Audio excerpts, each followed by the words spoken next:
गुरुजी, कर्म करने के बाद ईश्वर कितने समय के पश्चात फल देता है?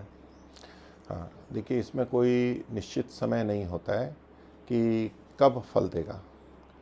कुछ कर्म होते हैं जिनका शीघ्र फल भी होता है, कुछ का विलंब से फल होता है, कुछ का इस जन्म में भी होता है, कुछ का अगले जन्मों में होता है, कुछ का जन्म जन्मांतर में बहुत समय बाद में होता है।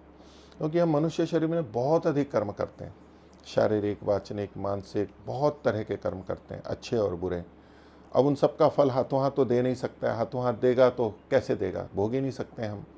तो इसलिए धीरे धीरे फल आते हैं और वो कर्मानुसार यथा योग्य जब जो स्थिति होती है उसके अनुसार परमात्मा फल के लिए उद्यत होता है, हमारे को फल प्रदान करता है। लेकिन फल अवश्य मिल जाता है, हमारे अच्छे कर्मों का अवश्य मिलता है, बुरे कर्मों से भी हम दंड से बच नहीं सकते हैं, तो परमात्मा देता है। पर फिर भी कुछ कर्मों का फल शीघ्र मिलता है और कुछ कर्मों का फल विलंब से मिलता है। ये हमारे शास्त्रों में कुछ इस विषय में बताया गया है। लेकिन काल का कोई निश्चय हम नहीं कह सकते और न हम जान सकते हैं। और हमें जो फल मिलते हैं वो एक एक कर्म के अलग अलग फल नहीं मिलते हैं, बहुतों के मिला करके भी मिलते हैं। तो कब कौन सा किसको मिला करके कब देना है फल, ये परमात्मा ही जानता है, हम नहीं जान सकते। किंतु कुछ कर्मों के फल शीघ्र दिए जाते हैं, कुछ के देर से दिए जाते हैं।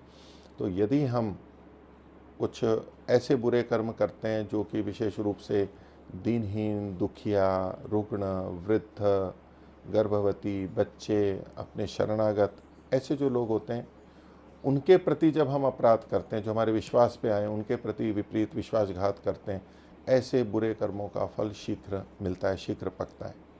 और इसी तरह से जो धर्मात्मा, श्रेष्ठ, सज्जन, धार्मिक, परोपकारी, राष्ट्र का हित करने वाले, सर्वहितकारी, सज्जन, विद्वान, वैज्ञानिक, इनके प्रति यदि हम अच्छा कर्म करते हैं, शरणागत के प्रति अत्यंत आवश्यकता, दीनहीन के प्रति अगर हम कुछ अच्छा कर्म करते हैं तो उसका फल हमें शीघ्र प्राप्त होता है।